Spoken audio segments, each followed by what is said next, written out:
પાટણ નગરપાલિકા દ્વારા કચરાનું વહન કરતા ટ્રેક્ટરમાં રેલવે ગરનાળા વિસ્તારમાં પાટણની હોસ્પિટલનો મેડિકલ વેસ્ટ પકડાયો।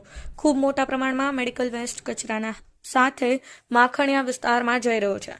નગરપાલિકાના કયા સત્તાધીશોના છુપા આશીર્વાદથી આ મેડિકલ વેસ્ટ કચરાની સાથે જઈ રહ્યો છે? શું પાટણની હોસ્પિટલોમાં મેડિકલ વેસ્ટના ઢગલા જોવા મળ્યા છે? ને ગુજરાત રાજ્ય દ્વારા હોસ્પિટલમાંથી મેડિકલ વેસ્ટ માટે મેડિકલ કોન્ટ્રાક્ટ આપેલો છે, પણ તેમ છતાં આવી રીતે ટ્રેક્ટરમાં મેડિકલ વેસ્ટ લઈ જઈને માખણીયા પ્લાન્ટમાં ઠાલવવામાં આવે છે, તો આના જવાબદાર કોણ છે? Bureau report, Patan news 24, Patan. જનતા દવાખાનાથી ભરો છો અને મોખણીયા ખાલી કરો છો, જો મન આવે મોખણીયા ખાલી કરી દો છો। કેટલા ટાઈમથી આ ભરો? આ ભરો છો જો 4 દાડે ભરો, અઠવાડિયે ભરીએ છીએ। છેલ્લા કેટલા ટાઈમથી આ ટ્રેક્ટર ચાલુ હોય? આ ચાલુ ટ્રેક્ટર તો ઘણા સમયથી ચાલુ છે ટ્રેક્ટર। તો તમે ચેક નહીં કરતા મેડિકલ વેસ્ટ આવે? આપણે ખાલી મારે તો ડ્રાઈવરિંગ કરવાનું આવે, મારે તો જે કામ કરી અને ઓર્ડર તો જનતામાં મેડિકલ વેસ્ટ લેવાનો ઓર્ડર તમને કોને કરેલો?